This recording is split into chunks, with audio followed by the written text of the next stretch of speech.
Okay guys, welcome all of you for this lecture. Today we are going to discuss few sums on computation of total income. मैं आपको total income का कुछ sums कराऊंगा, and as you all know that today is the last class of income tax and we are going to link all the topics which we have studied into one single question, and that bumper super duper question which comes in the examination is total income.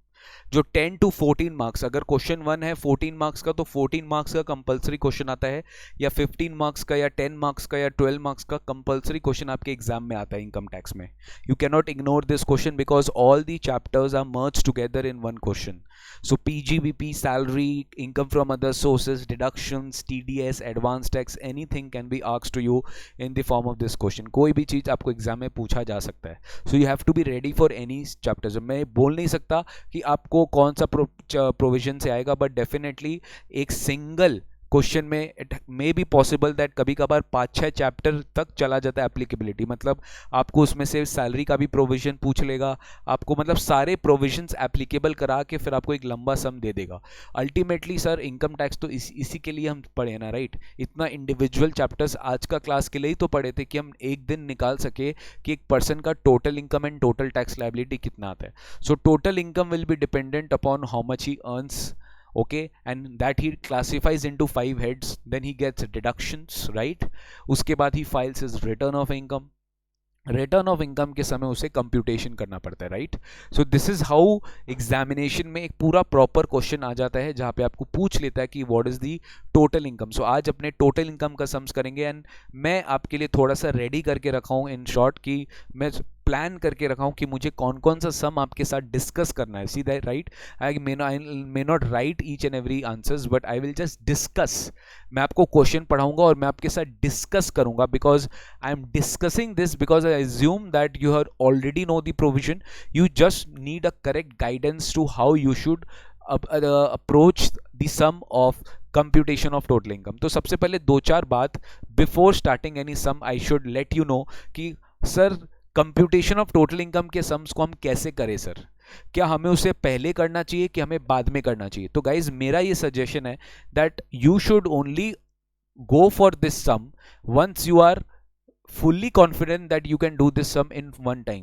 अगर ये सम में ज़्यादा time दे दी ना तो first of all confidence बहुत कम हो जाता है, एंड बाद बाकी सब सम्स करने में आपको टाइम मिलता नहीं है. My suggestion always in an income tax exam is that you should go for those small questions, those questions first which you know the best and which you know that you know the correct answer. ठीक है? अब TDS का अगर मान लो 4 mark का question आ गया, you know answer, you do it first. Residential status का 4 number का क्वेश्चन आ गया, you know the answer, do it first. जरूरी नहीं है कि वो 12 नंबर का तो आपको पहले करना है, जरूरी नहीं है कि वो फर्स्ट क्वेश्चन आपको पहले करना है. आप कोई भी ऑर्डर में कर सकते हो. मेरी ऑब्जेक्टिव ये है कि your first 1 to 1.5 hours should be the best part of your paper. मतलब वो आपको इतना कॉन्फिडेंस दिला देगा ना कि टोटल इनकम का भी सम आपसे बन जाएगा, या बेस्ट पॉसिबल तक आप इसे बना के आओगे, because you get step marking in taxation, right? So you need to judge the sum and accordingly decide whether you should attempt this sum in the first question or you should attempt it towards the end or middle time. वो आपको जज करना पड़ेगा based on your preparation and based on the level of the question which the institute has asked you.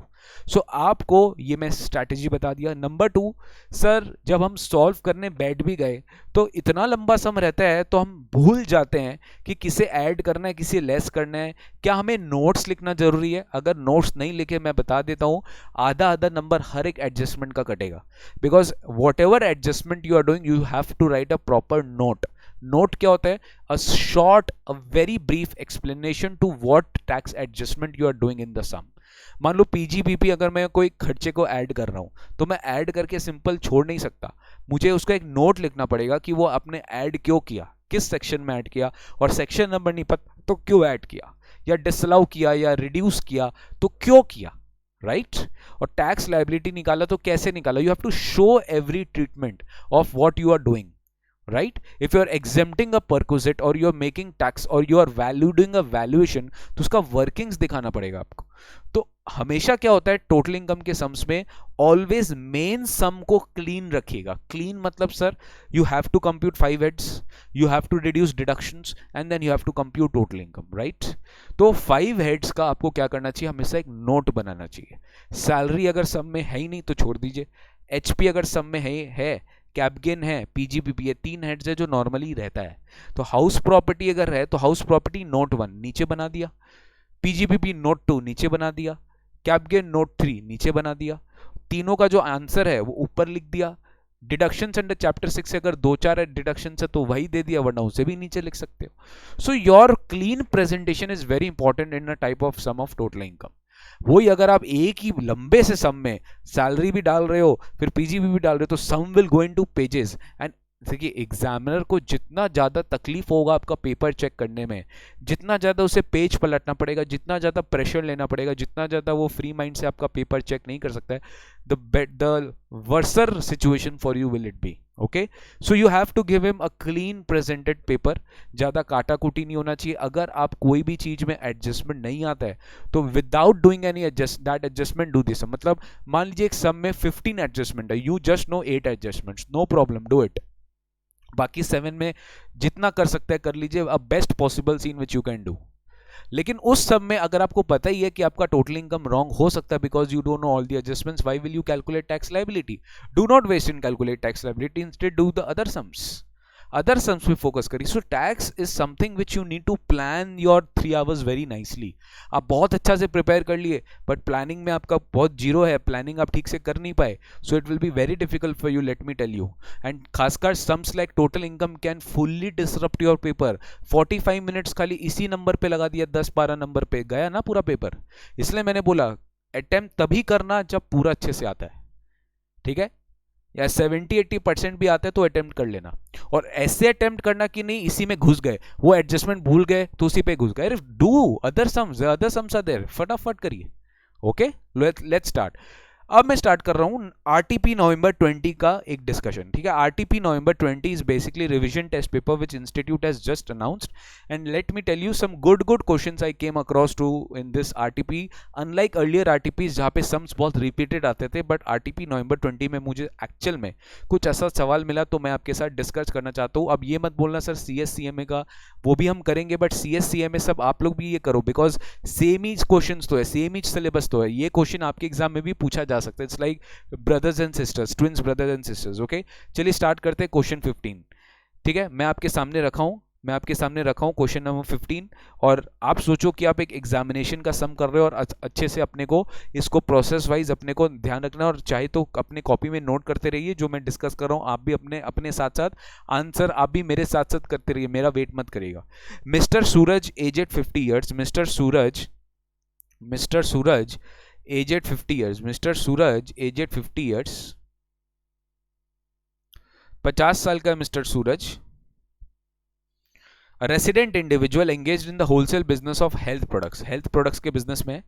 वो एक XYZ company के partner भी है, मतलब अपना बिजनेस भी करते हैं और एक पार्टनरशिप फर्म के पार्टनर है, याद रखिएगा पार्टनर है. Following details are made available for the year ended 31 March 20.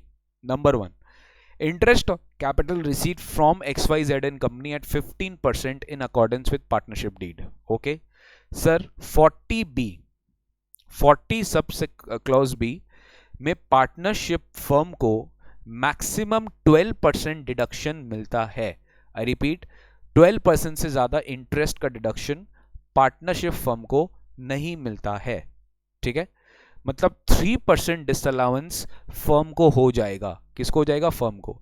तो जितना फर्म को अलाउ होगा 12%, उतना ही अपने पार्टनर के हाथ में भी टैक्स करेंगे. और पार्टनर कौन है? सूरज. तो सूरज के लिए ये एक PGBP इनकम है जो से इंटरेस्ट ऑन कैपिटल मिला.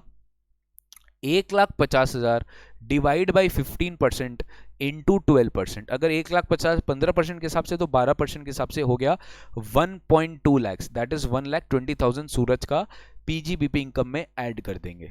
Share of profit from the firm as we all know is exempt under section 10(2)(a। Suraj को जो प्रॉफिट्स मिलेगा पार्टनरशिप फर्म से ये एग्जेम्प्ट हो जाएगा अंडर सेक्शन 10(2). देखिए मैंने क्या किया, मैं पढ़ते पढ़ते इसके दिमाग में आंसर निकाल रहा हूं, जो आता हूं मैं निकाल रहा हूं। आपको भी एग्जाम में ये करना, खाली पढ़ के देखिए टैक्स का क्वेश्चन इसी तरीके से बनेगा। व्हेन यू आर रीडिंग, दिमाग में आपका सोल्यूशन चालू हो जाना चाहिए। This is how you are above, or this is why you are ahead of the other students who are just reading the question once, again reading and then recalling the answers। आप पहले बार में पढ़ के ही थोड़ा थोड़ा answers recall कर रहे हो। so this is the best thing which you should do in your preparation। Salary as a working partner fully allowed in the hands of the firm, मतलब फर्म अगर उस चीज का डिडक्शन ले चुका है तो वर्किंग पार्टनर जो मिस्टर सूरज है उसमें, उसको भी उसका क्या मिलेगा, उसके हाथ में वो इनकम क्या हो जाएगा, टैक्सेबल हो जाएगा। उसके हाथ में वो इनकम क्या हो जाएगा, टैक्सेबल हो जाएगा। So again this is a PGBP income in the hands of Suraj. Next, interest from bank on FD. ध्यान से सुनना, ये वर्ड बहुत डेंजरस है। Interest from bank on FD net of TDS. Interest from bank on FD net of TDS. तो net of TDS जो है ये क्या बात कर रहा है सर, कि टीडीएस काट के 40,500 मिला, वो भी एफडी, बैंक के एफडी पे। तो बैंक के एफडी पे टीडीएस लगता है 10% अंडर 194A, ये अपने ऑलरेडी पढ़ चुके हैं। इनडायरेक्टली आपसे टीडीएस भी पूछ लिया कि बैंक ने एफडी पे इंटरेस्ट काट के आपको 40,500 दिया, बट हम तो ग्रॉसअप बेसिस पे लेते हैं, हम तो नेट बेसिस पे लेते ही नहीं है इनकम टैक्स कैलकुलेशन। तो यहाँ पे हमें क्या करना पड़ेगा, 40,500 divided by 90%। I repeat, 40,500 divided by 90%, की 40,500 90% के हिसाब से कितना आ रहा है, 45,000। So this 45,000 is nothing but my income from other sources. ये मेरा क्या हो गया, income from other sources. Interest on savings bank account, मेरा सेविंग्स बैंक अकाउंट का जो इंटरेस्ट है, अगेन इसके ऊपर आप भूल मत जाइएगा, मुझे 80 टीटीए मिलेगा। देखिए मुझे साथ साथ सब कुछ लिखना पड़ेगा। 10,000 का डिडक्शन मुझे मिल जाता है और ये अदर सोर्सेज में भी टैक्सेबल होता है। ठीक है, 80 टीटीए का सेविंग्स बैंक अकाउंट 10,000 तक आपको मिलता है, चैप्टर 6 से डिडक्शन में पढ़ेंगे। Income tax refund relating to this assessment में इंक्लूडिंग इंटरेस्ट ऑफ 2,300। तो इनकम टैक्स रिफंड तो आपको टैक्स नहीं होगा, बट यस ये इंटरेस्ट जो है ये अदर सोर्सेज में टैक्स हो जाएगा। ये जो इंटरेस्ट है ये अदर सोर्सेज में टैक्स हो जाएगा। मैं हेड लिख रहा हूं और साथ साथ अमाउंट लिख रहा हूं और डिडक्शन जितना अगर है तो वो भी लिख रहा हूं। तो ये सारा आपको बाकी हेड्स का बात किया। अब अपने बात करते हैं net profit from wholesale business.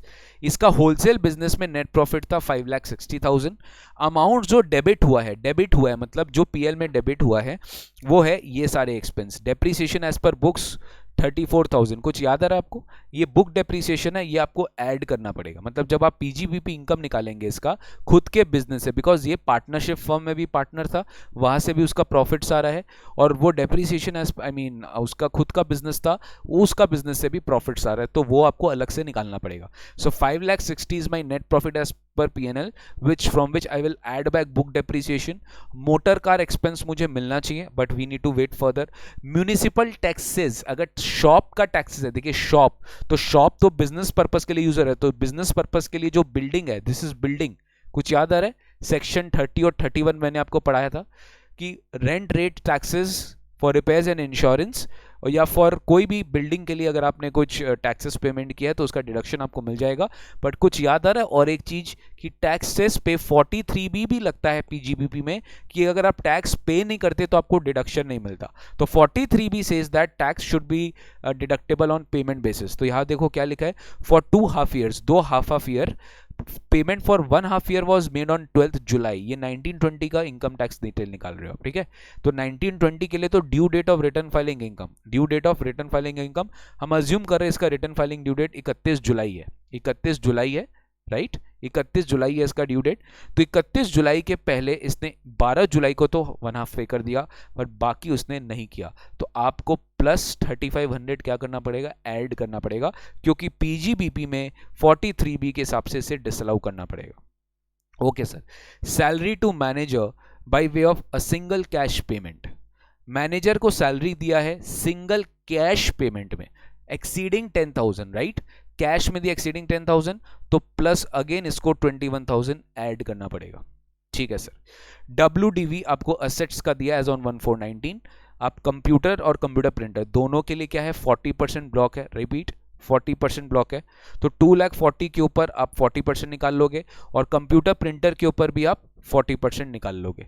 अब आपको ध्यान दीजिएगा, मोटर कार के बारे में दिया है, ये बहुत इंपॉर्टेंट है। 31 दिसंबर 19, कुछ याद आ रहा है सर? लेस देन 180 डेज होगा ये, क्योंकि फर्स्ट कुछ याद है ना, अक्टूबर महीना मैंने आपको कट ऑफ डेट दिया था 4 नवंबर, आई मीन 4 अक्टूबर। इसके बाद का अगर कुछ है तो ध्यान रखिएगा, वो हमेशा put to use less than 180 होगा और 50% रेट पे डेप्रिसिएशन मिलेगा। ठीक है, कुछ याद है? और एक अमेंडमेंट जो मैंने आपको पढ़ाया था 23 अगस्त और 31 मार्च के बीच में अगर असेट पुट टू यूज और एक्वायर हो गया है तो आपको 30% डेप्रिसिएशन रेट मिलेगा मोटर कार में। तो 30% का जो हाफ करेंगे हम लोग वो क्या आएगा, 15%। वो क्या आएगा, 15%। तो 6,80,000 का 15% मुझे डेप्रिसिएशन मिलना चाहिए, बट यहां पे एक छोटा सा ट्विस्ट दे दिया, पर्सनल यूज 20% यूज हुआ है, यानी इसका 15% का भी आपको 80% निकालना पड़ेगा। मतलब सर अगर मैं शॉर्ट में बताऊं आपको, 6,80,000 is my value of motor car, उसके ऊपर मुझे 15% मिल रहा है, put to use less than 180 है, इसीलिए हाफ कर रहा हूं 30 का, दैट इज 1,02,000। उसके ऊपर मैं 20% माइनस कर रहा हूं, मतलब 80% ले रहा हूं मैं, दैट इज 81,600। इसके ऊपर मेरा डेप्रिसिएशन कितना है, 81,600। 2,40,000 के ऊपर मुझे सिंपली 40% ही जाना है, दैट इज 96,000। ठीक है, दैट इज 96,000। कंप्यूटर प्रिंटर पे 1.5 लाख है, इस पे भी मुझे 40% ही जाना है, that is 60,000। Okay, that is 60,000। तो 60,000 प्लस 96,000 प्लस 81,600 गिव्स यू 2,37,600। अभी तक तो यही आ रहा है, आगे अपने चेक कर लेंगे। सो this is my total depreciation which I will be allowing you from my PGBP income, because अपने बुक डेप्रिसिएशन को क्या किए हैं, ऐड किए हैं। अब गाइज अपने आते हैं 10th वाला डिस्कशन पे। ही ओन्ड, देखिए पहले अपने को क्या दिया, पहले अपने को PGBP दे दिया, PGBP के साथ अपने को अदर सोर्स दे दिया। Now in total income they are asking you house property, they are asking you house property. Let's read. He owned a house property in Mumbai which was sold in January 15, very very important date, आपको अचानक से बोल दिया January 15, मतलब आप January 15 के बाद इस प्रॉपर्टी के ओनर नहीं थे, लेकिन 1920 साल के आप कंप्यूटेशन कर रहे हो। अब आपके दिमाग में आ रहा होगा सर हाउस प्रॉपर्टी में तो सेक्शन 22 ओनरशिप का कंडीशन था, राइट? बिल्कुल राइट, आप बिल्कुल सही सोच रहे हैं कि 1920 में अगर मुझे HP इनकम टैक्स करना है तो I should fulfil one of the condition that I should be owner of the property. But मैं तो ओनर ही नहीं हूं क्योंकि मैंने बेच दिया January 15 में। लेकिन यहां पे देखिए क्या आपको गूगली डाल दिया, he received arrears of rent in respect of the property in October 19। If you remember there was a section which we read, section 25A, recovery of unrealised rent, and वहां पे हम लोग ने पढ़ा था that will be taxable in the year of receipt irrespective of the fact whether you are the owner of the house property or not। मतलब sir ये जो 1,15,000 है वो मेरा पूरा का पूरा HP इनकम में टैक्सेबल होगा और इसमें मुझे स्टैंडर्ड डिडक्शन भी एट द रेट ऑफ 30% मिल जाएगा। देखिए सब कुछ मैं डिस्कस कर रहा हूं, स्टैंडर्ड डिडक्शन भी आपको 30% के हिसाब से मिल जाएगा। फिर आपको स्टार्ट कर दिया अचानक से चैप्टर 6 के बारे में बताना। Life insurance premium paid for independent son बोला है। अब आपको यहाँ पे कंफ्यूज कर दिया, इंडिपेंडेंट बेटा है मेरे ऊपर डिपेंडेंट नहीं है। मैंने आपको 80C में क्लियरली बोला था LIC सेल्स स्पाउस चिल्ड्रन, चाहे डिपेंडेंट हो चाहे नहीं हो आपको डिडक्शन मिल सकता है। तो 60,000 का आप 80C में क्लेम कर सकते हो। PPF क्या हो गया, public provident for his wife, ठीक है। तो सेम कॉन्सेप्ट है इसमें, ये भी आप 80C में क्लेम कर सकते हो। Health insurance premium paid towards a policy covering her mother aged 75, ठीक है, सीनियर सिटीजन है mother, by way of cheque. तो मेडिकल इंश्योरेंस प्रीमियम दिए हैं, she is not dependent on him, does not matter 80D में whether dependent और not word use किया है। तो यहाँ पे 35,000 है, तो पूरा का पूरा आप चैप्टर 6 से यहाँ पे भी क्लेम कर सकते हो। ठीक है guys, I hope you are understanding. अब आपको पूछा है contribution towards prime minister national relief fund. I repeat, contribution towards prime minister national relief fund. तो यहाँ पे हमको पता है ये 80G विदाउट लिमिट में आता है और इस पे कोई भी लिमिट नहीं है, तो पूरा का पूरा 50,000 का 80G में आप डिडक्शन क्लेम कर सकते हो। सो इस तरीके से हम टोटल इनकम का सम्स करते हैं। अब यहाँ पे आपको सबसे पहले क्या करना चाहिए, आपको हाउस प्रॉपर्टी निकालना चाहिए। फिर आप क्या निकालो, देखिए आप क्या निकालोगे, सैलरी आपको दिया नहीं है, फिर सीधा आप पीजीबीपी इनकम में चले जाएंगे, फिर आप सीधा अदर सोर्सेज में चले जाएंगे बिकॉज अदर सोर्सेज भी है, जीटीआई आ गया, डिडक्शंस माइनस करेंगे और टोटल इनकम निकालेंगे। तो चलिए मैं एक बार आपको ओवरऑल सम का जो आंसर है वो मैं आपको एक बार दिखा देता हूं so that you will understand the basic concept. बात बाकी तो देखिए इंस्टीट्यूट की आरटीपी है, ऑलरेडी अपलोडेड आईसीआई के वेबसाइट में, बट मेरे को लगा कि आपको एक बार क्वेश्चन दिखा दूं ना तो आपका कॉन्फिडेंस लेवल बढ़ जाएगा और इंस्टीट्यूट जिस तरीके से सॉल्व किया है उस तरीके से भी आपको समझ में आ जाएगा कि हमें किस तरीके से आगे बढ़ना है। ठीक है, तो जस्ट गिव मी 1 मिनट।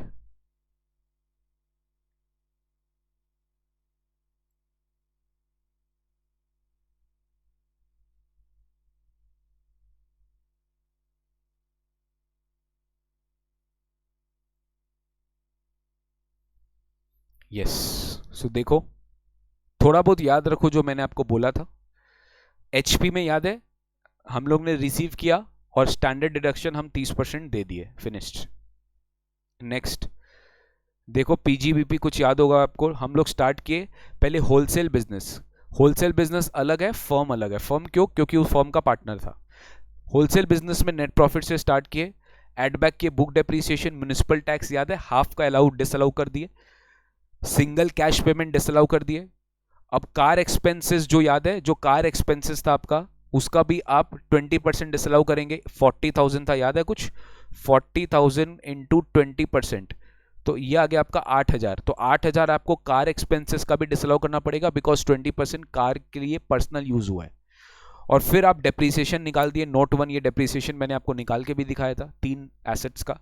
तो आपके पास नेट पीजीबीपी अभी तक आ रहा है 388 एंड 900, बट अभी फर्म का इनकम बाकी है। शेयर ऑफ प्रॉफिट एग्जेम्प्ट होता है, capital interest on capital taxable होता है, सैलरी एज वर्किंग पार्टनर भी टैक्सेबल होता है। तो ये टोटल इनकम है 2,20,000 और इससे करके हम पीजीबीपी इनकम निकाल लिए 6,08,900 रुपया। तो ये हमारा आया पीजीबीपी इनकम।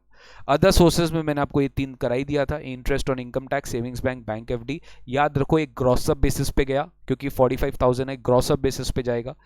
ये जो नेट है ये 59,600 हम लोग आउटर कॉलम में लिख दिया। जीटीआई हमारा आ गया 7,49,000। अब डिडक्शंस हम कैसे कंप्यूट किए, लेट्स चेक। डिडक्शंस हम कैसे कंप्यूट किए, क्या क्या चीज का हम डिडक्शंस लिए अंडर चैप्टर 6 से, वो आप नीचे भी कर सकते थे, इसमें भी कर सकते थे, एज यू विश। वाइफ के नाम पे पब्लिक प्रोविडेंट फंड एलआईपी ये पूरा 1,30,000 हमें अलाउ हो गया है बिकॉज 80C का मैक्सिमम लिमिट 1,50,000 है, ये उससे कम है। 80D हम पूरा अलाउ किए 35 बिकॉज सीनियर सिटीजन के लिए लिमिट इज 50,000। सीनियर सिटीजन के लिमिट इज 50,000 और ये अपने फादर 75 ईयर्स ओल्ड के लिए किया है मेडिकल इंश्योरेंस प्रीमियम, तो इनके लिए पूरा अलाउ होगा। 80G में पूरा 50,000 prime minister national relief fund का डिडक्शन अलाउड है because that is 100% without limit. और टीटीए हमने नहीं बोले 10,000, तो मैक्सिमम डिडक्शन उसे जो मिला वो था 2,25,000 एंड 2,25,000 को अपने यहाँ से रिड्यूस करके निकाल दिए फ्रॉम आर जीटीआई और इससे हमारा टोटल इनकम आ गया दैट इज 5,24,000। सो बस गाइज इसी तरीके से आपको एग्जाम में भी करना है। When you are reading the question just try to give a short description, मतलब जब आप पढ़ रहे हो ना उसी समय एक बार पेंसिल से पेपर में लिखते रहिए कि हाँ ये है, ऐड होगा, लेस होगा, टैक्स होगा, नहीं होगा, एग्जेम्प्ट होगा, डिडक्शन है, चैप्टर 6 से है, 80C 80D कुछ लिखते रहिए बस when you are reading the question so that when you actually start writing you get the flow. एक फ्लो बनाने का स्टार्ट करिए कि हमें सबसे पहले हेड्स को फाइनल करना है। अब कितने हेड्स आ रहे हैं वो आप देख लीजिए, अब कितने हेड्स आ रहे हैं based on the adjustments given in this. फिर उसके बाद डिडक्शंस। अब लेकिन ये नहीं है कि डिडक्शंस देने बैठेंगे तब सोचेंगे डिडक्शंस क्या है, पहले से लिखा हुआ है आपके पास, वो नोट्स बना हुआ है। हाँ अगर कुछ मिस हो गया उसके बाद, जैसे मान लो अगर मैं टीटीए मिस कर देता इसमें, मेरा दिमाग में आता ही नहीं इंटरेस्ट इनकम टैक्स करते समय कि मेरा टीटीए है, लेकिन जब मैं फर्स्ट टाइम इंटरेस्ट इनकम पढ़ा तो मेरे दिमाग में आना चाहिए कि 80 टीटीए में मेरे को डिडक्शन मिलेगा, बट नहीं आया तो कोई बात नहीं, आपका थोड़ा स्टेप मार्किंग कम होगा, आपको मार्क्स थोड़ा डिडक्ट होगा, पूरा आंसर तो एनीवेज रॉन्ग होने वाला नहीं है। Okay, so this is how you will solve a sum on computation of total income. चलिए आरटीपी का और कुछ अच्छा इंटरेस्टिंग सवाल करते हैं, जो इंटरेस्टिंग सवाल है और मैं आपको करा देता हूं ताकि आपके दिमाग में भी कंफर्ट लेवल रहे कि मेरा रिवीजन टेस्ट पेपर भी सर ने कराया है। देखो question number 14, set of and carry forward of losses का समय बहुत ही सिंपल है। Mr. Krishan, residing in Indore, provides the following information for the financial year 1920.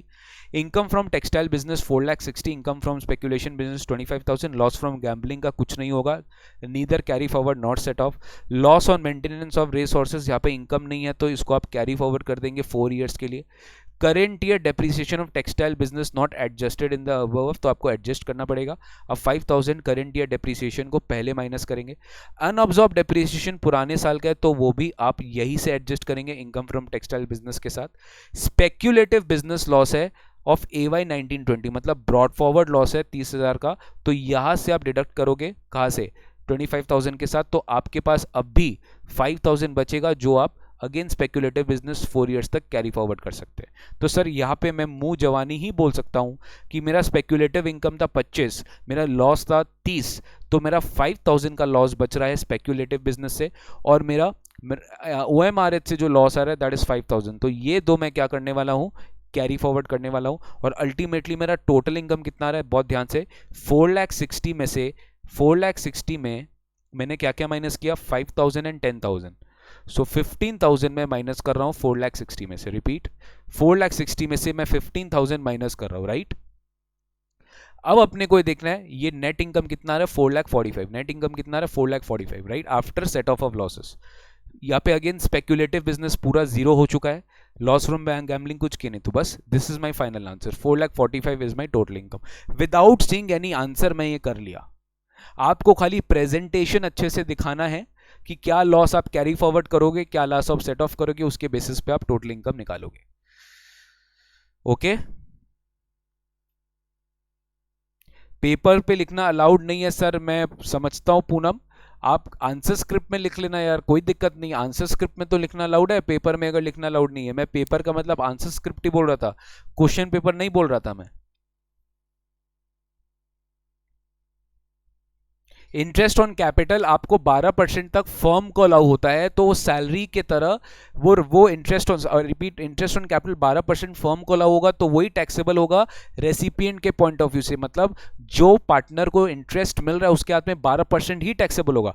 अगर एक जन को डिडक्शन मिल रहा है तो दूसरे हाथ में उसका टैक्सेबल कर देंगे, बट अगर पार्टनर को, फर्म को ही 12% से ज्यादा डिसअलाउ कर दिए तब तो पार्टनर के हाथ में कुछ टैक्स ही नहीं करना है, तो 12% तक ही पार्टनर के हाथ में टैक्स करेंगे और आप बाकी टैक्स नहीं करेंगे। 40B में अलग से सेक्शन है जो PGBP का पार्ट में आता है, ठीक है सर। क्वेश्चन 13 देखिए, क्रॉस ट्रांसफर का समय है। क्रॉस ट्रांसफर याद होगा आपको, क्रॉस ट्रांसफर सुप्रीम कोर्ट का जजमेंट था, याद है, वासुदेवन वाला सम जो मैंने आपको कराया था, केशव जी मोरारजी देसाई। क्वेश्चन 13 उसी का है। करण ने गिफ्ट किया 9 लाख अपने ब्रदर के माइनर सन को, यहाँ पे माइनर सन आ गया ना, तो माइनर सन का जो इनकम है वो ब्रदर के हाथ में टैक्स होगा, और ब्रदर को 64(1)(a) कुछ याद आ रहा है, 64(1)(a) के हाथ में क्लबिंग होगा, और ब्रदर को 1032 के हाथ में एग्जेम्पशन भी मिलेगा अप टू 1,500 पर चाइल्ड पर एनम, याद है कुछ। तो करण ने गिफ्ट किया ब्रदर के माइनर सन को 1 मई को, और उसी दिन ब्रदर ने गिफ्ट किया डिबेंचर्स 10 लाख रुपया के मिसेस करण को, करण की वाइफ को। तो both transfers are very much interconnected to each other, and according to the judgment of supreme court the clubbing provisions will be apply, and Mr. Karan and his brother are considered to be deemed transferor, and the clubbing provisions will be applying in this case, and whatever income is accruing in the hands of minor son will be clubbed in the hands of Karan brother, and whatever income is accruing in the hands of Mrs. Karan will be taxable in the hands of Mr. Karan। अब इसमें बोल रहा है कि Karan's brother का जो सन है उसने FD में इन्वेस्ट कर दिया 9% ब्याज में, यानी 9 लाख रुपया जो उसे मिला वो 9 लाख रुपया FD में लगा के 9% ब्याज कमा रहा है, और मिसेस करण ने 81,000 रिसीव किया उस डिबेंचर्स में ड्यूरिंग द प्रीवियस ईयर 1920। अब इसमें ध्यान रखिएगा, मिसेस करण को 10 लाख का डिबेंचर्स मिला, राइट। अब उस डिबेंचर से मिसेस करण कितना कमा रही है 81,000, बस 10 लाख का डिबेंचर मिला है, और ब्रदर माइनर सन को 9 लाख का मिला है। Clubbing will only applicable on the common amount that is on 9 lakh rupees, right. तो यहां पे आपको क्या करना है, सिंपल करना है सर, आप क्लबिंग प्रोविजन जब अप्लाई करोगे आपको ये देखना है कि 10 लाख वाला में 10 लाख पे अगर मिसेस करण को 81,000 इंटरेस्ट मिल रहा है, रिपीट 10 लाख में अगर मिसेस करण को 81,000 इंटरेस्ट मिल रहा है, सो 9 लाख में आपको प्रोपोर्शनेट करना है, टोल्ड यू ना यूनिटरी मेथड, तो 9 लाख में आपको इंटू 9/10 करना है, 9 लाख में इंटू 9/10 करना है, तो 9/10 के हिसाब से आपको बेसिकली डिवाइड बाई 10 इंटू 9 करना है, तो डिवाइड बाई 10 इंटू 9 के हिसाब से जो प्रोपोर्शनेट इंटरेस्ट बनता है, जो प्रोपोर्शनेट इंटरेस्ट बनता है मेरे हिसाब से बन जाएगा 70 to 900. 70 to 900 will be clubbed in the hands of Mr. Karan because Mrs. Wife के हाथ में क्लबिंग एप्लीकेबल हो जाएगा. So this is coming from Supreme Court judgment in the case of Keshav ji Morarji. ठीक है, अब आता है guys question number 12. House property का समय कुछ करने का नहीं है, मैं बोला था बहुत इंपॉर्टेंट समय. 3 घर दे देगा आपको और तीनों का तीनों सेल्फ ऑक्यूपाइड है, तीनों का तीनों सेल्फ ऑक्यूपाइड है. अब आपको बोला है municipal value, fair and standard rent, ये सब दे दिया है. Date of completion, municipal tax payable, याद रखना खाली हाउस 2 और हाउस 3 के लिए पे किया आपने, और इंटरेस्ट ऑन मनी रिपेयर के लिए वो भी खाली एक ही घर के लिए. बहुत ईजी है सम. मान लो हर एक हाउस को डीएलओ मान लो, बहुत सिंपल है. हर एक हाउस को डीएलओ मान लो पहले. If house 1 is DLO, what will be the income? If house 2 is DLO, what will be the income? If house 3 is DLO, what will be the income? फिर आपको combination निकालना है. सबसे पहले आप हाउस 1 और हाउस 2 को आप सेल्फ ऑक्यूपाइड मानेंगे. फिर आप हाउस 1 और हाउस 3 को सेल्फ ऑक्यूपाइड मानेंगे. फिर आप हाउस 2 एंड हाउस 3 को सेल्फ ऑक्यूपाइड मानेंगे. हर एक केस में जो सेकंड घर होगा वो डीएलओ होगा, जो सेकंड घर होगा वो डीएलओ होगा. सो इस केस में हाउस 1 हुआ, इस केस में हाउस 2 हुआ, इस केस में हाउस 3 हुआ. सो हर केस में अलग अलग घर अलग अलग डीएलओ प्लेस करेगा. ठीक है, तो आपको अगर डीएलओ पता रहेगा तो आप सेल्फ ऑक्यूपाइड के हिसाब से तो आसानी से आंसर निकाल सकते हो ना. सो गाइज ये सब तरह का सम मैं डिस्कस नहीं कर रहा हूं, it is very simple.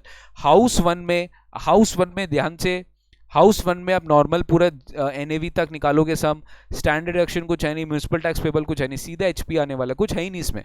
House 3 में भी जो है जीएवी एनएवी है वही उसका आने वाला है, राइट, बिकॉज कोई इंटरेस्ट नहीं है. हाउस 2 में बस आपको थोड़ा ध्यान रखना है कि हाउस 2 में अगर डीएलओ हो गया तब कोई लिमिट नहीं है रिपेयर्स का, ध्यान से सुनना. लेकिन अगर 75 अगर सेल्फ ऑक्यूपाइड हाउस है देन द रिपेयर के लिए जो इंटरेस्ट का लिमिट है that is restricted to 30,000.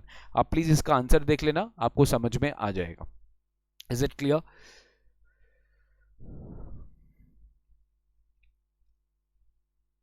Okay sir. देखिए सैलरी का एक मैंने बोला एक बहुत बड़ा सम आता है. देखिए आरटीपी में वो इन्होंने इस बार दिया. मिस्टर नीरज एक salaried employee furnishes the following details for the financial year 1920.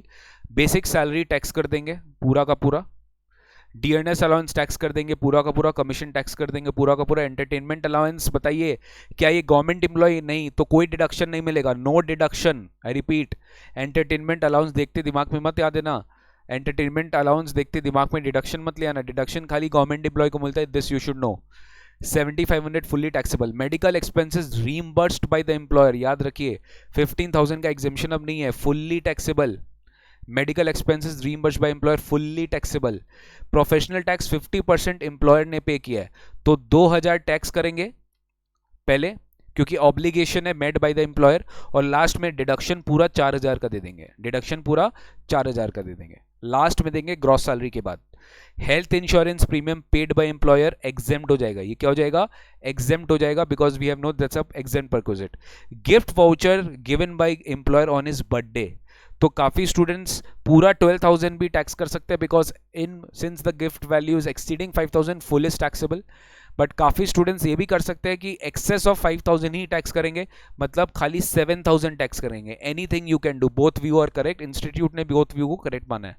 तो 7,000 भी टैक्स हो सकता है, पूरा 12,000 भी टैक्स हो सकता है. LIC प्रीमियम, ध्यान से सुनना, अगर एम्प्लॉयर ने LIC प्रीमियम पे किया है तो वो एग्जाम नहीं है, वो टैक्सेबल है बॉस. खाली medical insurance premium and accident insurance premium, खाली यही दो एग्जाम होते हैं, बाद बाकी टैक्सेबल होता है. लैपटॉप दिया है यूज करने के लिए घर पर. Actual cost of laptop to employer children of the actual cost of laptop to employer children of the SSC are also using the laptop home. मतलब जो employer का children है वो भी laptop घर पे यूज कर रहा है, तो कुछ भी हो, पर्सनल हो ऑफिशियल हो कोई भी पर्पस हो, वो एग्जेम्प्ट ही होता है. लैपटॉप का कोई परक्विजिट आपके हाथ में टैक्सेबल नहीं होगा. एम्प्लॉयर एक Maruti Suzuki Swift car own करके रखा है जिसका कैपेसिटी बड़ा कार है, याद है 1.6 लीटर्स, और प्रोवाइड किया एसएससी को partly official and partly personal purpose के लिए। कार में ड्राइवर नहीं है, मतलब सेल्फ ड्रिवन कार है।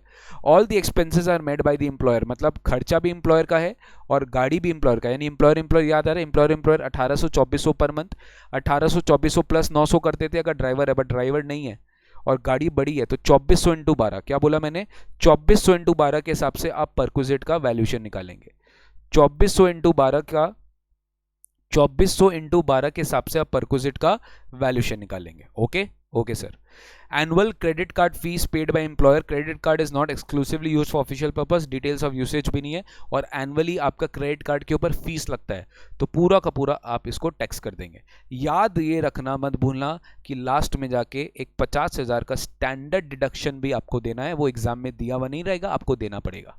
जैसे एचपी में आपको भूलना भूलते नहीं होना 30% देना ही है, वैसे इसमें भी भूलना मत, 50,000 आपको स्टैंडर्ड डिडक्शन देना ही पड़ेगा। ठीक है, 50,000 आपको स्टैंडर्ड डिडक्शन देना ही पड़ेगा। Same question in study mat, yes इस तरह के क्वेश्चन हैं स्टडी मैट में सम्स। चलिए अब देखिए, वाओ सर ये तो आज का ही पढ़ा हुआ आ गया। Explain in brief reasons whether the following income can be regarded as agricultural income as per the provisions of the income tax act। आपसे पूछा क्या, बताओ ये एग्रीकल्चरल इनकम माना जा सकता है क्या?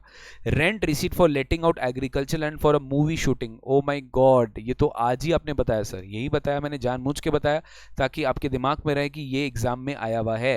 Agricultural purposes, the land should be used for agricultural purposes only, then it will be considered as agricultural income. In this case it is used for a movie shooting which is not an agricultural purpose and thence it is not an agricultural income, simple। Next, income from sale of seedlings in a nursery adjacent to the agricultural lands owned by an SSC। Sir अभी हम लोग ने पढ़ा explanation 3 to section 21A पढ़ा है, याद है explanation 3 to section 21A which provides that अगर आपको seedlings sale of seedlings in a nursery से कोई income आ रहा है specifically, तो वो आपका deemed to be क्या है, agricultural income है, whether or not basic operations are carried out in the land or not। तो ये deemed to be क्या हो जाएगा, agricultural land हो जाएगा।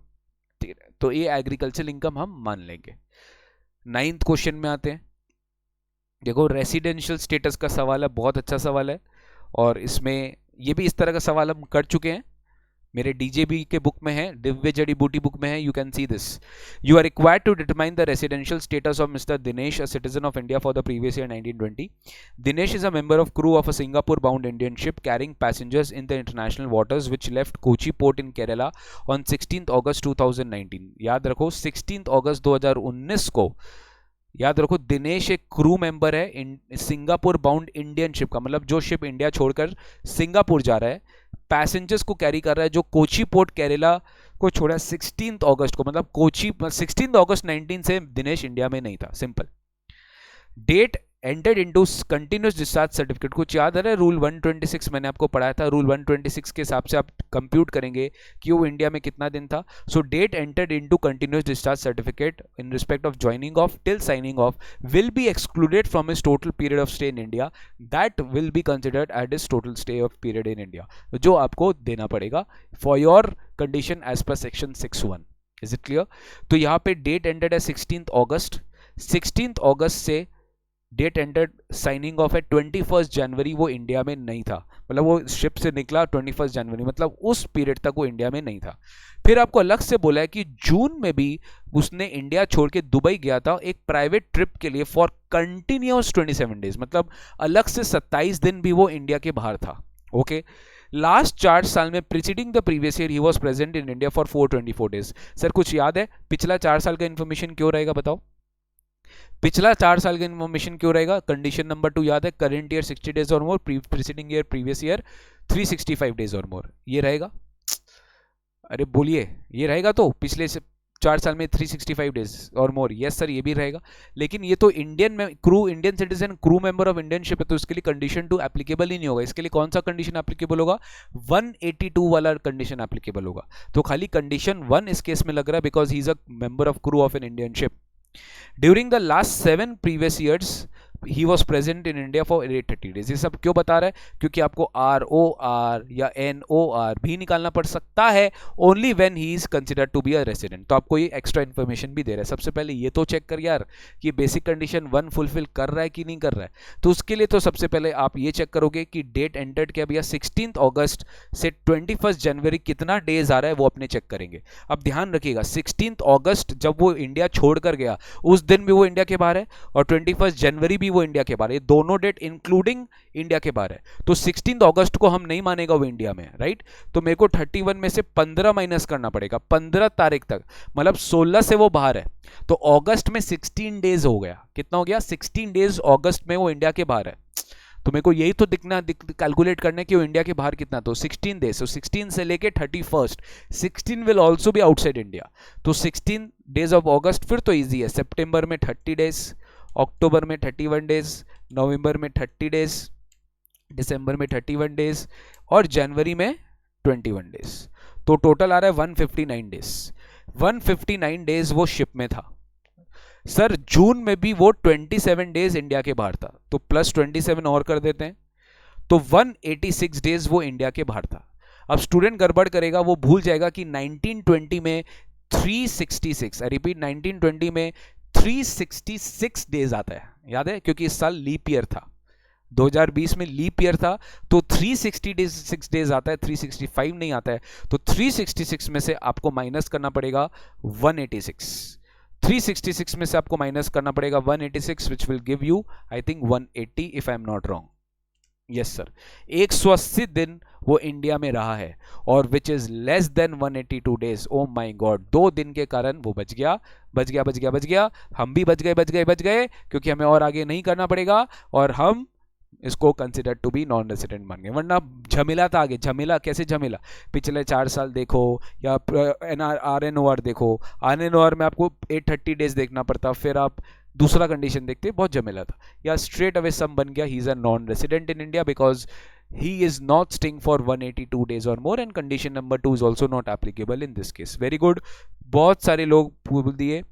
Radhika, Anjali, Shadab, non resident, non resident, yes.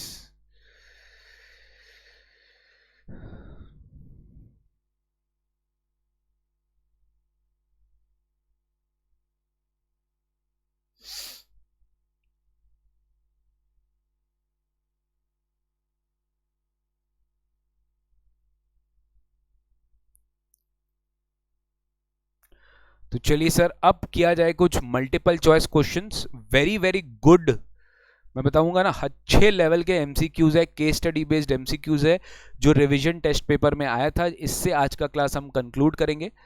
Okay, बहुत अच्छे अच्छे सवाल है जो एमसीक्यूज इंडिया इन्होंने पूछा है। पहले क्वेश्चन नंबर 8 देखिए, और आपको मेरे को आंसर देना पड़ेगा। क्वेश्चन नंबर 8 देखिए, एमसीक्यू स्टार्ट कर रहे हैं, आपको मेरे को आंसर देना पड़ेगा। इसका आंसर क्या होगा?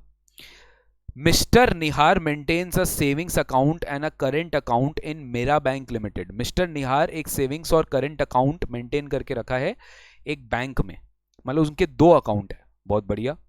Details of withdrawals on various dates during this year are as follows. आपको बता दिया है कि विड्रॉल उन्होंने किया है बहुत अलग अलग डेट्स पे, और वो कैश विड्रॉल किया है। देखो 5/4 से लेके 12 दिसंबर 19 तक वो विड्रॉ ही विड्रॉ किया है। सेविंग्स अकाउंट से भी किया है, करंट अकाउंट से भी किया है। पूछा क्या है? Is Meera bank limited required to deduct TDS on the withdrawals made by Nihar during the previous year 1920? If yes, what would be the amount of tax deducted at source? Wow sir, ये तो Google ही दे दिया, और ये exactly exactly वही पूछा जहां हमें doubt था, और मुझे भी पता था आपको डाउट है, इसलिए मैंने आपसे पूछा। मैं आपको 1 मिनट दे रहा हूं, आप इसका सवाल का मेरे को करेक्ट आंसर देके बताइए। ABCD में करेक्ट क्या होगा, बस मुझे आंसर चाहिए।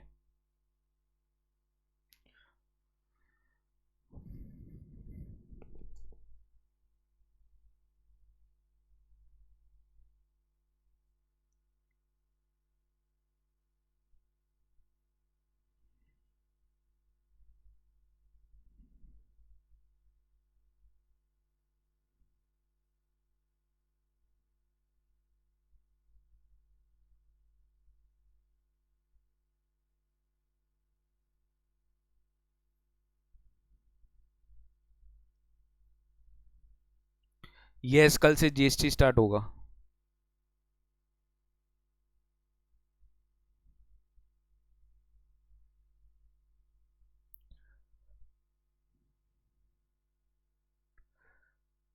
सेक्शन 194N तो मुझे भी पता है कि ये सेक्शन 194N में लगेगा बॉस, बट क्वेश्चन ये नहीं पूछा है। I need the answer. A B D C, सब लोग सब कुछ बोल रहे हैं।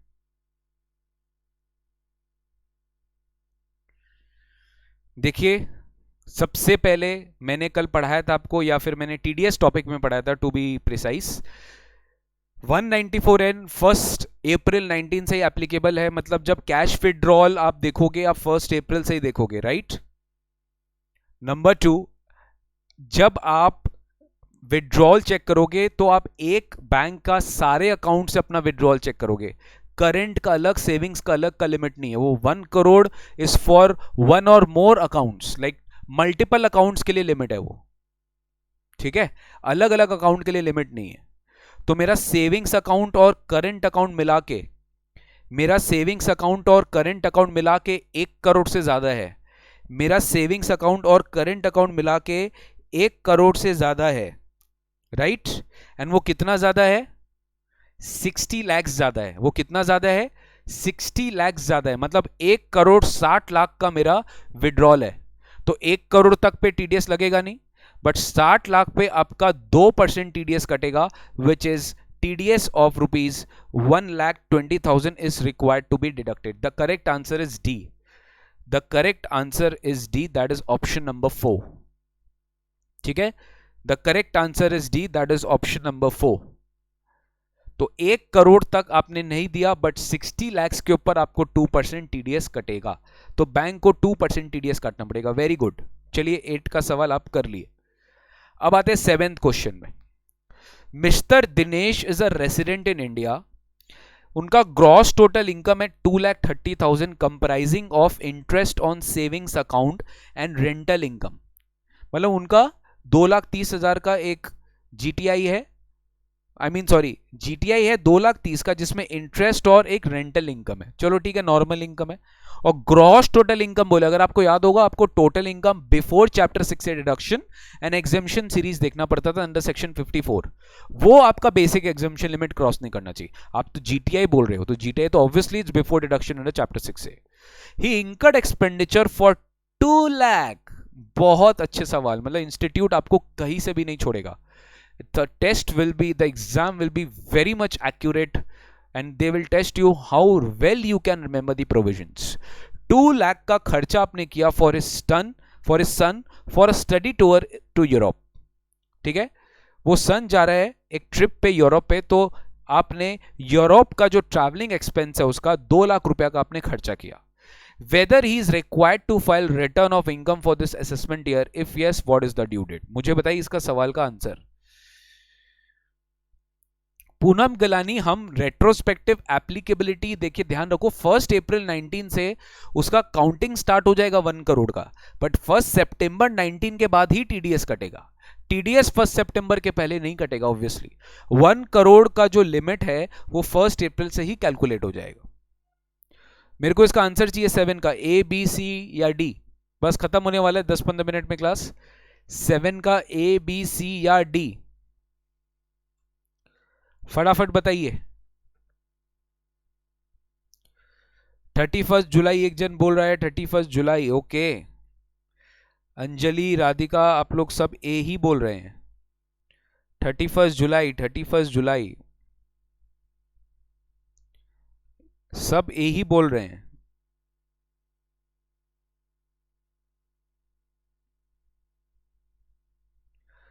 रोहित कुमार, आप प्रोविजन तो सही बोल रहे हैं, बट आप आंसर गलत क्यों बोल रहे हैं?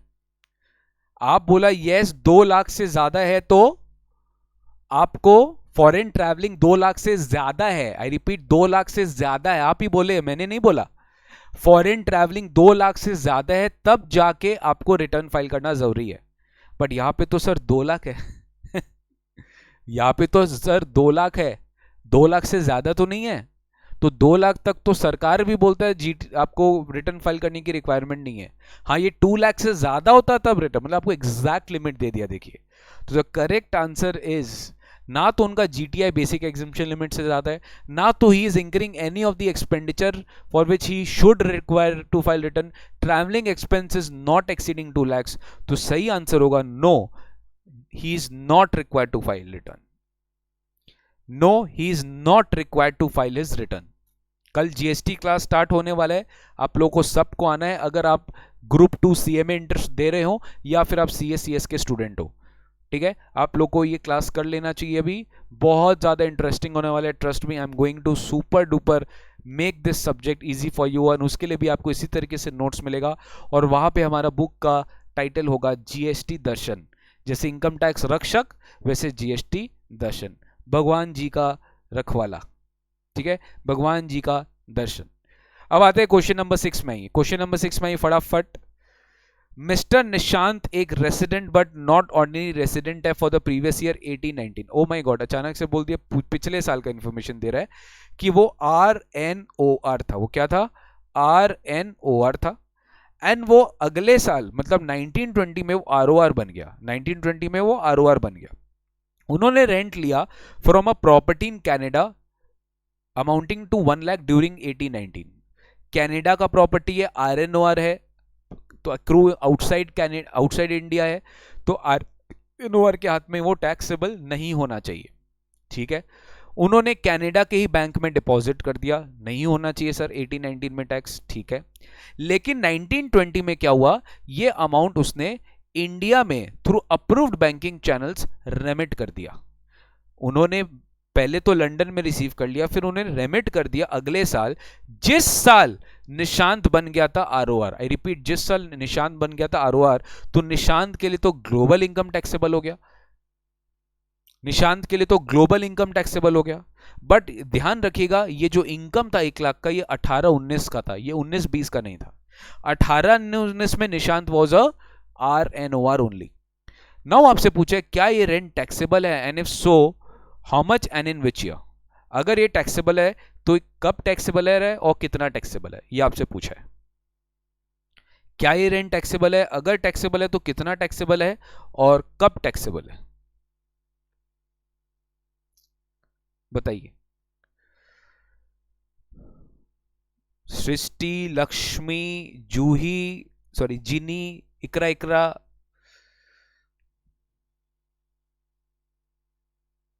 सब सही बोल रहे हैं। No sir, such rent is not taxable either during the previous year और ड्यूरिंग द प्रीवियस ईयर 1920। क्यों? क्योंकि रेमिटेड है sir. Remittance does not amount to receive. ठीक है ना, रिसीव कनाडा में हुआ था, प्रॉपर्टी कनाडा में था, accrue and receive outside India है, और ये 18-19 में हुआ था ना, 1920 में कुछ नहीं हुआ इसका। इट्स जस्ट अ रेमिटेंस, तो रेमिटेंस रिसीव नहीं होता है, तो 18-19 में ये टैक्सेबल नहीं था। और remittance does not amount to receive, तो 1920 में इसका कोई ट्रीटमेंट नहीं होगा। तो no rent it is taxable neither in 18-19 nor in 1920। Correct answer, बिल्कुल करेक्ट, सब लोग बहुत अच्छा, very good. Sir 5th number पे आते हैं। 5th नंबर पे आते हैं, ये भी मैट का ही सवाल है। इंस्टीट्यूट ने मैट से ही, सीए इंस्टीट्यूट ने अपने मैट से ही पूछा ये सवाल। बहुत अच्छा समय, interest on delay and deposit of TDS. Interest on TDS का सवाल है ये। An amount of 40,000 was paid to mister X on 1 July 2019 towards fee for professional services, यानी 194J में टीडीएस कटेगा एट द रेट 10%। इतना दिमाग में आ जाना चाहिए। विदाउट टीडीएस पेमेंट हुआ है। ओ माय गॉड, पेमेंट हो गया था, यानी इस दिन आपको टीडीएस काटना था 1 जुलाई को। Your due date of deduction was 1 July 19 only. Subsequently another payment of 50,000 was due. Due मतलब समझ गए, आप अपने बुक्स में क्रेडिट कर चुके हो, आप अपने बुक्स में क्रेडिट कर चुके हो। कब? 28 फेब को। कब क्रेडिट कर चुके हो? 28 फेब को, जिसमें आपने 10% टैक्स काटा, और इस बार आपने टैक्स काटा 9,000 रुपया। Amount of tax was 9,000। Sir why 9,000? 50,000 पे 10% बनता है 5,000। सर 40,000 भी तो बचा था जिसमें उसने नहीं काटा था। अब इसने 40,000 पे 4,000 काट के 9,000 जमा कर दिया सरकार को। इसने 9,000 इसने डिडक्ट किया, इसने 9,000 डिडक्ट किया on the entire, from which tax on the entire amount was deducted. 20th Feb को ही 9,000 डिडक्ट किया। ध्यान रखिएगा 40,000 पे जो 4,000 टैक्स आता है वो उसने डिडक्ट करना चाहिए था 1 जुलाई, पर डिडक्ट कब किया? 28 फेब, राइट। बट 28 फेब को जो ड्यू था वो उसने ऑलरेडी 5,000 जो है वो उसने उसी दिन डिडक्ट कर लिया। मतलब सर एक ही अभी तक एक ही प्रॉब्लम है, 40,000 पे प्रॉब्लम है, 50,000 पे कोई प्रॉब्लम नहीं है, बिकॉज उसी दिन डिडक्ट कर लिया। लेकिन अब प्रॉब्लम आएगी, this tax was deposited of 9,000 only on 22 June. Oh my god, delay कर दिया इसने डिपॉजिट में भी। यानी इस सब में डिले इन डिडक्शन भी है और इस सब में डिले इन डिपॉजिट भी है। The interest chargeable under section 201(1)(a) आपसे पूछा है, बताइए फटाफट इसका आंसर। दो बार इंटरेस्ट निकालना पड़ेगा आपको, मैं आपको हिंट दे देता हूं, और something plus something will be equal to the answer, ये भी मैं आपको बता देता हूं। एंड वो मैंने आपको हिंट ऑलरेडी दे दिया है, प्लीज एक बार अपने आप से ट्राई करिए।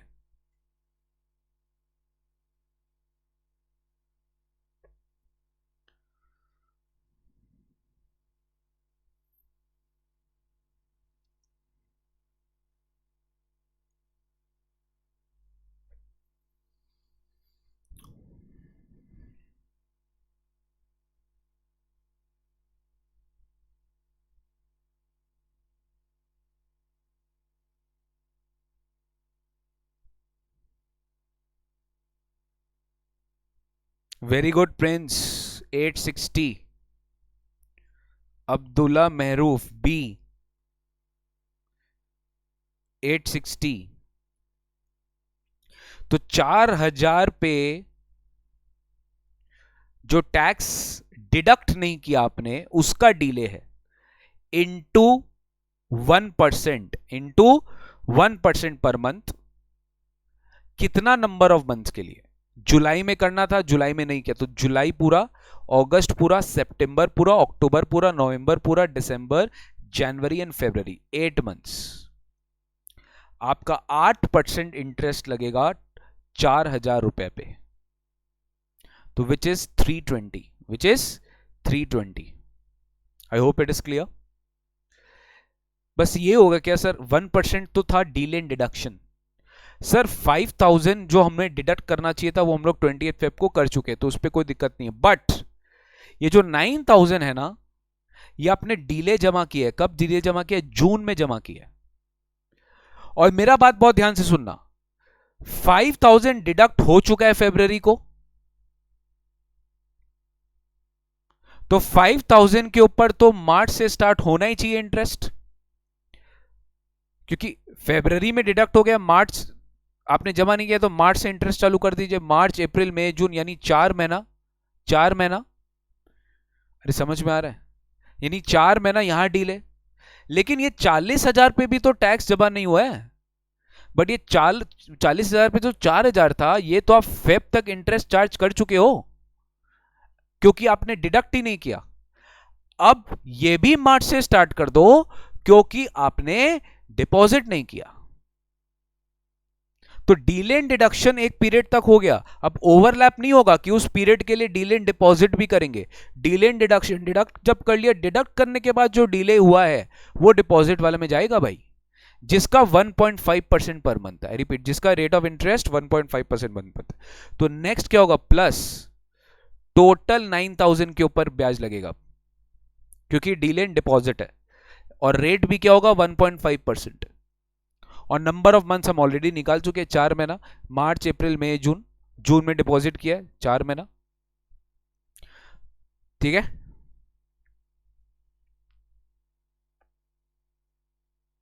तो आंसर आ जाएगा 540। तो 540 plus 320 gives me 860। 540 plus 320 gives me 860, और 860 बिल्कुल सही जवाब। डीजेबी से भी सम करवा दीजिए संजना, पॉसिबल नहीं है, टाइम क्रंच है, रिवीजन क्लास है। डीजेबी से आप खुद कर लीजिए प्लीज, जितना पॉसिबल होगा। अगर होगा तो मैं थोड़ा लेक्चर्स रिकॉर्ड करके डेफिनेटली डीजेबी का भी सम्स थोड़ा थोड़ा जो पॉसिबल हुआ मेरे एंड से वो मैं दूंगा।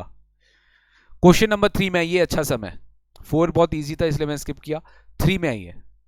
मिस्टर ए 45 ईयर्स का है, sold an agricultural land for 52 lakhs। ये ट्विस्ट एंड टर्न वाला सम है। मिस्टर ए एजेड 45 ईयर्स है। आई होप आपको मेरा वीडियो ठीक से सुनाई दे रहा है और ऑडिबल हूं, प्लीज एक बार चेक कर लो। Mister A aged 45 years sold an agricultural land for 52 lakhs on 4th October 2019। Agricultural land को बेचा है 4 अक्टूबर को, जो एक्वायर्ड है at a cost of 49.25 lakhs on 13 September 2018, situated at 7 kilometers from the jurisdiction of a municipality having a population of 4 lakh. देखिए कितना अंदर घुस गया इन्होंने। आपको याद होगा agricultural land in rural area is not a capital asset, तो उस पर कैप गेन नहीं है, but agricultural land in urban area is a capital asset, उस पर कैप गेन है।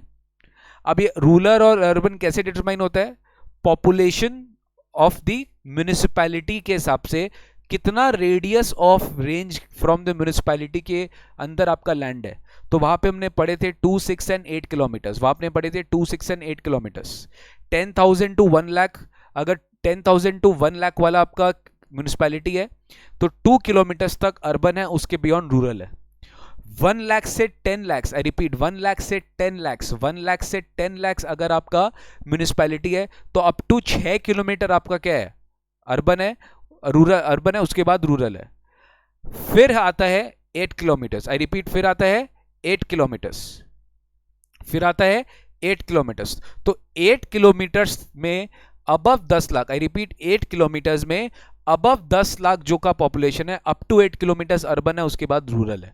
यहां पे क्या बोला है? 4 लाख का पॉपुलेशन है, तो 6 किलोमीटर तक क्या है? अर्बन। बट यहां पे क्या बोला? ये 7 किलोमीटर में सिचुएटेड है, इतना दूर है फ्रॉम म्युनिसिपैलिटी जुरिडिक्शन। तो बॉस ये जो एग्रीकल्चरल लैंड है, this is rural agricultural land. ये कौन सा लैंड है? Rural agriculture land. और अगर ये रूरल एग्रीकल्चर लैंड है तो इसका जो कैपिटल गेन है ये कभी भी नहीं आएगा। तो ये वाला पार्ट, तो पहला 3 लाइन तो बेकार है, क्योंकि ये 7 किलोमीटर एक बहुत इंपॉर्टेंट क्रक्स था। ये जितना दूर है उतना रूरल है, जितना नजदीक है म्युनिसिपैलिटी से उतना अर्बन है। ठीक है, ये लॉजिक है। अनदर एग्रीकल्चर लैंड के बारे में बात करने लग गया। For 53 lakhs on 12th December acquired eight a cost of 46 lakhs on 15th Feb 18। ध्यान से सुनिए, ये शॉर्ट टर्म लग रहा है मेरे को।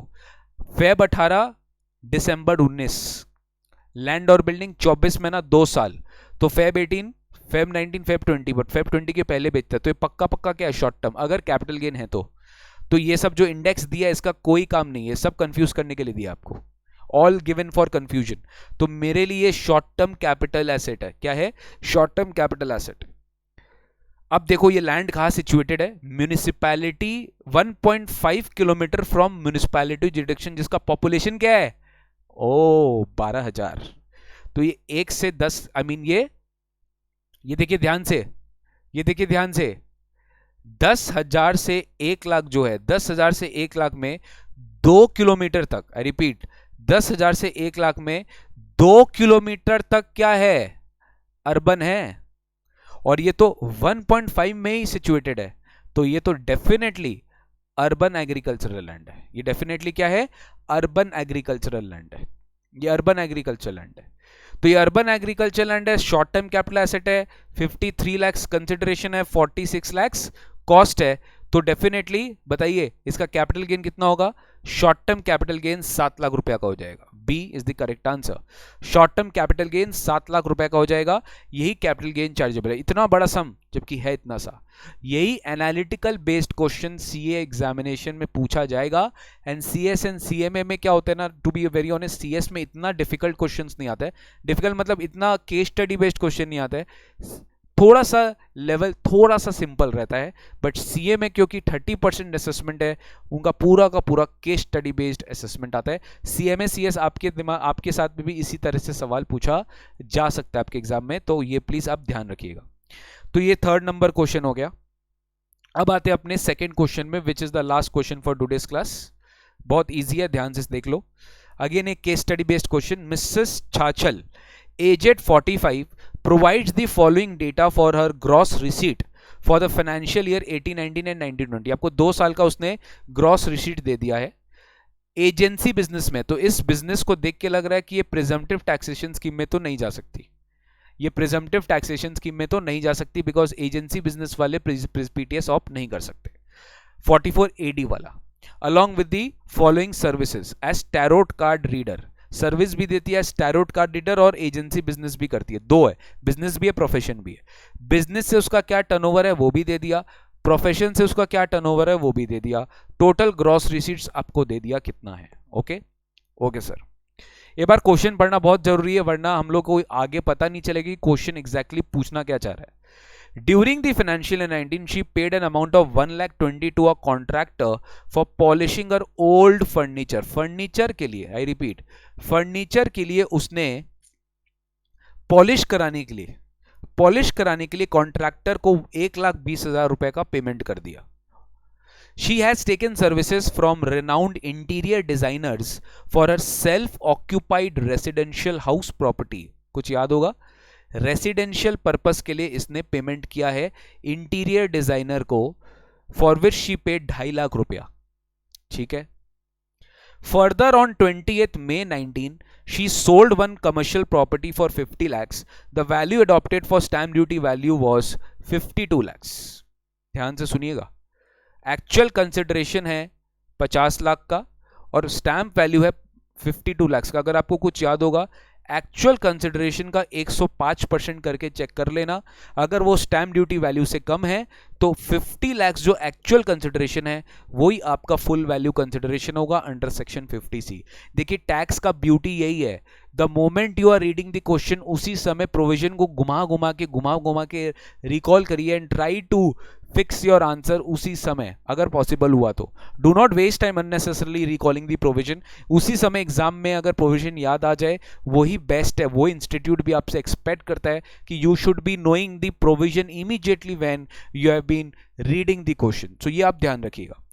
तो the value adopted is this, purchase किया 40 लाख पे 28 अप्रैल को, तो अप्रैल 17 है सर, तो डेफिनेटली ये क्या बन गया, लॉन्ग टर्म बन गया। ये क्या बन गया, लॉन्ग टर्म बन गया। डोंट नॉट वरी, आपको इसका इंडेक्सेशन फैक्टर दिया है।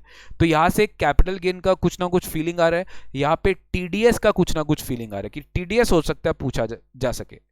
फिर आपको अचानक से पूछ लिया कि ब्रॉड फॉरवर्ड कैपिटल लॉस आपका इतना है, वेरी गुड, ये हमें इसके साथ चाहिए भी था, क्योंकि कैपिटल गेन आएगा तो कैपिटल लॉस भी आ सकता है, तो कैपिटल लॉस आप कैपिटल गेन के साथ सेट ऑफ कर सकते हो।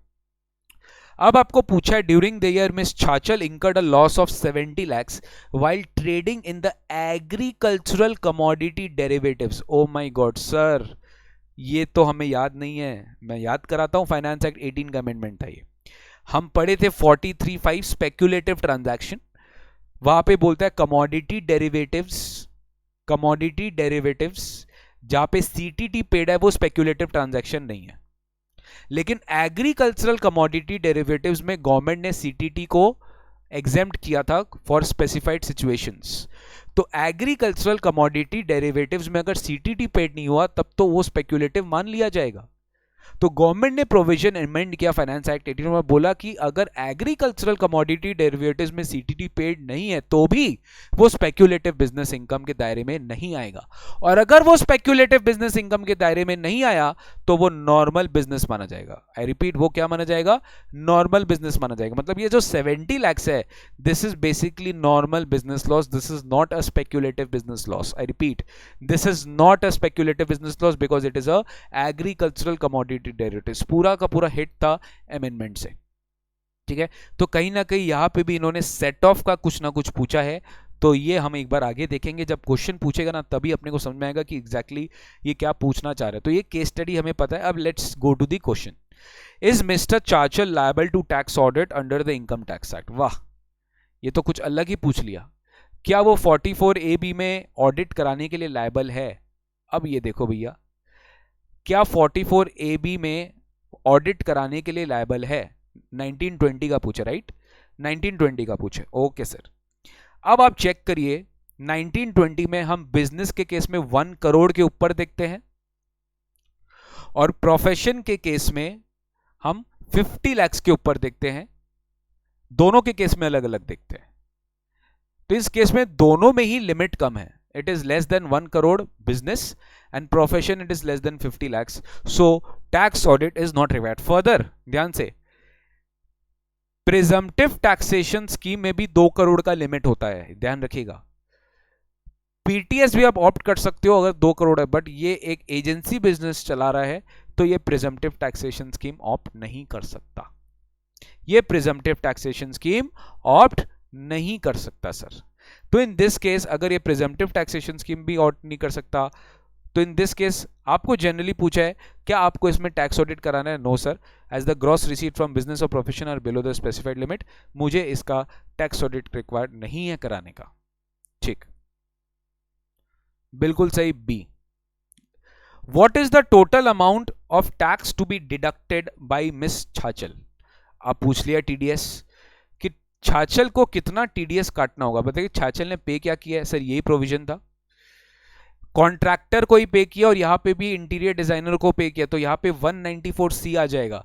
और 194C में हम लोग ने पढ़ा था अगर बिजनेस पर्पस नहीं है, अगर पर्सनल पर्पस है, अगर पर्सनल पर्पस है तो in this case personal purpose के केस में 194C is not at all applicable, 194C is not at all applicable and in that case 194C applicable नहीं है तो टीडीएस नहीं कटेगा। अब आप सोचो 194M, क्योंकि C एप्लीकेबल नहीं है तो M में देखो, तो M में तो 50 लाख तक का लिमिट है थ्रेशोल्ड, यहाँ पे तो 50 लाख से बहुत ज्यादा कम है, तो टीडीएस ऐसे भी कटने वाला नहीं है।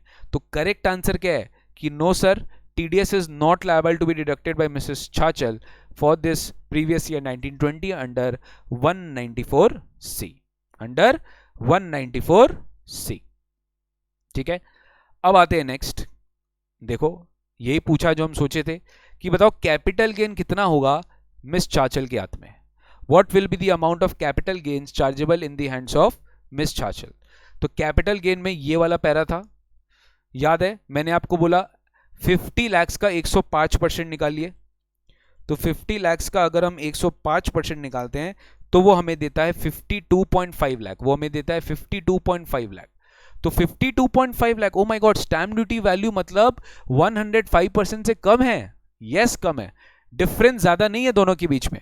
तो यहां पे आप सेल कंसिडरेशन क्या लोगे, 50 लाख ही लोगे। और यहां पे लॉन्ग टर्म है तो इंडेक्स कॉस्ट ऑफ एक्विजिशन क्या लेना है, 40 lakhs को इंडेक्स कर दीजिए। तो 40 lakhs को अगर मैं इंडेक्स करता हूं into 289 divided by 272, so I am getting how much, 42,50,000। I am getting 42,50,000, जिसको मैं डिफरेंस निकाल देता हूं 50 लाख में से। So the correct answer is LTCG 7.5 lakhs, LTCG 7.5 lakhs आपका आंसर है, LTCG 7.5 lakhs आपका आंसर है। तो लॉन्ग टर्म कैपिटल गेन्स आपका 7.5 lakhs है। ठीक है, अब देखिए ध्यान से सुनना, यहाँ पे लॉन्ग टर्म कैपिटल लॉस कितना है, 780। अगर आपसे ये पूछ लिया क्या ये सेट ऑफ हो सकता है क्या, बताइए क्या आप आंसर देंगे? If long term capital loss can it be set of, whether long term capital loss can be set off 7,80,000, yes sir, long term capital loss can be set off against this 7.5 lakhs। तो 30,000 जो होगा वो मेरा carry forward हो जाएगा, 30,000 जो होगा वो मेरा कैरी फॉरवर्ड हो जाएगा। ये मैं खाली एक बार आपसे डिस्कस कर रहा हूं, I don't know what is the next question is. देखिए लास्ट क्वेश्चन पूछ रहा है, तो ये मेरा 7.5 lakh is the correct answer. Fourth पूछ रहा है what is the amount of loss which can be carried forward. ओ वही पूछ लिया जो हम डिस्कस किए थे, 7.5 lakhs का गेन था, 7.8 lakhs का लॉस था। तो डिफरेंस क्या है, डिफरेंस 30,000 है, और 30,000 हम क्या कर रहे हैं, कैरी फॉरवर्ड। ठीक है, और एक बार देख लो, assuming that business income is 45 lakh and income from profession is 25 lakh. ध्यान से, या लॉन्ग टर्म कैपिटल लॉस आपको बोल रहा है देख भाई पीजीबीपी इनकम है, क्या तुम सेट ऑफ करेगा क्या long term capital loss PGBP के साथ सेट ऑफ होगा, नेवर। क्या लॉन्ग टर्म कैपिटल लॉस कोई भी प्रोफेशनल इनकम के साथ सेट ऑफ होगा, never, it can never be set of. तो लॉन्ग टर्म कैपिटल लॉस हमेशा क्या करना है, आपको कैरी फॉरवर्ड करना है, आपको कैरी फॉरवर्ड करना है किसमें, 30,000 अंडर सेक्शन 74 में आप क्या कर दोगे, कैरी फॉरवर्ड कर दोगे, 70,000 में आप क्या कर दोगे, कैरी फॉरवर्ड कर दोगे। अच्छा इसमें और एक चीज था गाइस, एक मिनट रुकना, एक मिनट रुकना, आपसे टोटल क्वेश्चन क्या पूछा है, that can be carried forward. ध्यान से देखिएगा प्लीज, ध्यान से देखिएगा, ध्यान से देखिएगा। मेरा टोटल यहां पे क्या पूछा है, देखिए मैंने 70 lakhs का बिजनेस लॉस भी इंकर किया है, मैंने 70 lakhs का बिजनेस लॉस भी इंकर किया है, ठीक है। तो यहां पर मेरे को यह भी चेक करना पड़ेगा कि जो 70 lakhs का बिजनेस लॉस है, अगर मेरा इस साल कोई पीजीबीपी इनकम नहीं है तो ये 70 lakhs का बिजनेस इनकम भी मैं क्या करूंगा, बिजनेस लॉस भी क्या करूंगा, कैरी फॉरवर्ड कर दूंगा। मैं 70 lakhs का बिजनेस इनकम भी क्या करूंगा, कैरी फॉरवर्ड कर दूंगा। बट मेरे को क्वेश्चन में पूछा है, देखिए 70 lakhs का मेरा बिजनेस लॉस है ना, मेरा 45 lakhs प्लस 25 lakhs, मतलब यहां पे मेरा 70 लाख का बिजनेस इनकम भी है, और 70 लाख का बिजनेस इनकम 70 लाख का बिजनेस लॉस के साथ सेट ऑफ हो चुका है। तो बिजनेस लॉस तो कुछ बचा नहीं है मेरा, बट मेरा जो 30,000 लॉस है वो बचा, इसलिए ये आंसर नहीं होगा अगर ये नहीं देता, बिकॉज यहां बोल दिया assuming business income is 45 lakh rupees from business and profession से 25, तो 70 lakhs का आपका पीजीबीपी इनकम है, तो पीजीबीपी लॉस जो आपका ट्रेडिंग लॉस था कमोडिटी डेरिवेटिव से, उससे आप सेट ऑफ कर सकते हो। बट ये बैलेंस जो लॉन्ग टर्म कैपिटल लॉस है आप उससे सेट ऑफ नहीं कर सकते। You can not set of this other than 30, मतलब 30,000 you cannot set off, that you have to carry forward in the next year because long term capital loss can only be set off with long term cap gain। तो देखिए chapter 6 से आपसे TDS पूछ लिया, आपसे cap gain पूछ लिया, आपसे सेट ऑफ पूछ लिया, आपसे रिटर्न पूछ लिया, आपसे टैक्स ऑडिट पूछ लिया, क्या क्या नहीं पूछ लिया। देखिए सो दैट्स द ब्यूटी। देखिए अगर आप, the ultimate point is you have to study everything, and if you are not able to study, then it is a very problematic thing which you are going to face in your examinations. So guys, most of the questions I've tried, I think I've tried almost all questions of RTP November 20 examinations. I think this will be sufficient for you when you will be appearing for your examinations. बाद बाकी आप please घर पे खुद से try करना। You can download this from institute website, that is ICAI.org में जाके स्टडी रिसोर्सेज में जाके आप इंटरमीडिएट क्लिक करना, टैक्सेशन पेपर 4 क्लिक करना, वहां पे आपको रिवीजन टेस्ट पेपर मिल जाएगा नवंबर 20 टर्म का। सो this is the end of this class, that is computation of total income, जहां पे अपने सम्स किए और पुराना सम्स को भी हम लोग रिवाइज किए। कंप्यूटेशन ऑफ टोटल इनकम का मैंने आपको बताया कि किस तरीके से आपको सम करना है। टोटल इनकम आएगा तो टोटल इनकम कैसे कंप्यूट करना है, सबसे पहले सम को अच्छे से पढ़ना है, आइडेंटिफाई करना है क्या क्या हेड्स है, उसके बाद स्टार्ट करना है एक एक हेड्स को प्लॉट करना। अगर पहले से ही सोच के रखोगे कि क्या ऐड करना है क्या लेस करना है, अगर बगल में एक तो स्टडी एक तो कोई रफ वर्किंग बना लिए, तो उसी समय क्या है जब ऐड लेस करने बैठोगे ना। अच्छा एक और बात, जब पीजीबीपी इनकम आएगा, जब ऐड लेस करने बैठोगे तो ऐड के बाद बहुत सारा स्पेस छोड़ देना, लेस के बाद बहुत सारा स्पेस छोड़ देना, बिकॉज हो सकता है if you are not planned with what add you and what less you have to do, हो सकता है बाद में कुछ याद आ जाए, तो स्पेस छोड़ देना, ठीक है। बिकॉज बाद में घुसाना it will be very difficult, inserting the points in all the sum will make the sum very dirty, so you have to be very specific from पहले। सम के लिए एक्स्ट्रा स्पेस छोड़ने के लिए कोई पेनल्टी नहीं है, डो नॉट वरी, आप छोड़ सकते हो, थोड़ा 5-6 लाइन एक्स्ट्रा स्पेस छोड़ के आगे का सम गो एड करना। तो पीजीबीपी का सम आप इस तरीके से करना, कोई भी इंडिपेंडेंट है या टोटल इनकम है। बाद बाकी हेड्स को तो आप जानते हो आपको किस तरीके से करना है। दो तरीके से आप कंप्यूटेशन ऑफ टोटल इनकम करते हो, एक आप पहले फ्रंट पेज में आप खाली हेड्स का नाम लिख के नोट 1 नोट 2 नोट 3 नोट 4 करके आगे बढ़ते हो, and then you give note 1 आराम से जो आपको वर्किंग नोट्स में दिखाना है जैसे दिखाना आप दिखाइए। या फिर आप जो बड़े हेड्स है, जैसे पीजीबीपी एक बड़ा हेड है तो पीजीबीपी का नोट आप नीचे दे दिए, कैपिटल गेन्स अदर सोर्सेज ऊपर बना दिए, डिडक्शंस ऊपर बना दिए, that is your call. Institute is not going to deduct any single mark of yours, but हाँ presentation should not be compromised, handwriting should not be compromised and everything should be clearly visible. So guys that's all from today's class, that is computation of total income and tax liability. Total income निकालने के बाद तो आपको tax liability निकालना है, वो हम लोग फर्स्ट क्लास सीख चुके थे।